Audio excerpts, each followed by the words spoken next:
What's up, you guys? Today's video is going to be on character acting. As you know, over the years, music festivals and most concert productions have become more of a theatrical performance. Gone are the days of go-go dancers where all they gotta do is just slap on a bikini, some furry boots, and have natural hair. It's the whole shebang, costume, makeup, effects, makeup, wigs. Fashion has changed as well. I believe it's due to the influx of the evolution of festival fashion that has made it become this way. Just a little bit more uniformity and definitely more aesthetic for sure to have like the whole immersive effect. As far as fundamentals go, thespians, drama kids, and improv kids unite.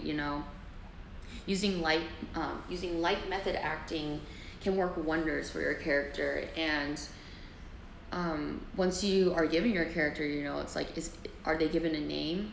If they don't have a name, can you envision a name for yourself? What is their personality, their quirks? Considering these details can make a world of a difference. And for the audience, the patrons, every encounter, and you have the potential to make a more truly memorable moment by considering these character traits. Make it your business, make it your absolute business to stay in character until you're in the safe zones like green rooms or backstage areas, and then you can take a little break and be yourself again. I like to associate my gigs on and off as play.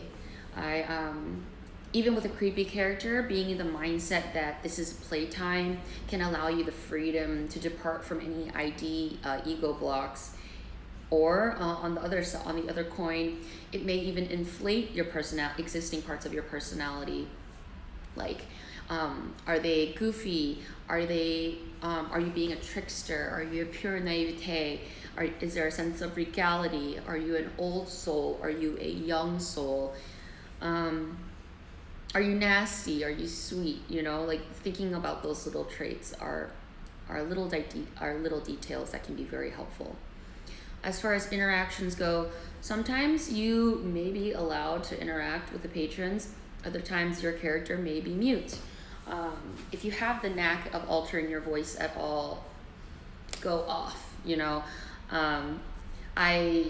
Many of my fellow colleagues don't always fully commit to the vocal part of character acting because it's not always required. I myself always feel like I'm starting to annoy people because it's hard for me to shake, even after gigs. It's hard for me to stop being clowny or whatever. I'll be home and I'm still clowning. But I do consider myself to be a human parrot, and I used to get in trouble for mimicking people a lot as a kid, and I didn't realize that I was doing it intentionally. It was just kind of my means of copying people because I didn't know how to represent myself. Being on the spectrum, masking is and still is kind of like a means of survival, and I became really good at presenting in a certain way in the hopes of being accepted by people. As far as body movements go, I feel like it's really easy to emulate sweet archetypes, flowy hands, ditzy, almost like Prozac, happy smile,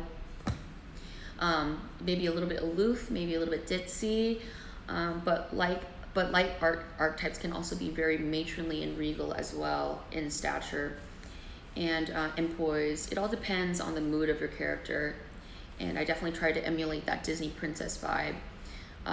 In the same effect, it's really easy for me to emulate dark types as well.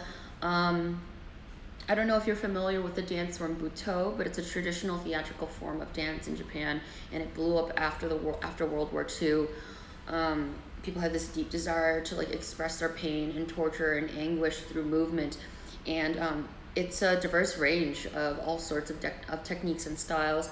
But what I like to call it is ugly beautiful, and if you have the time, I think it's quite worthwhile to kind of explore the greats and see how they move, because it's almost like otherworldly, extraterrestrial. Many of their movements almost don't seem human, and I find that very fascinating and something that could be a fantastic resource.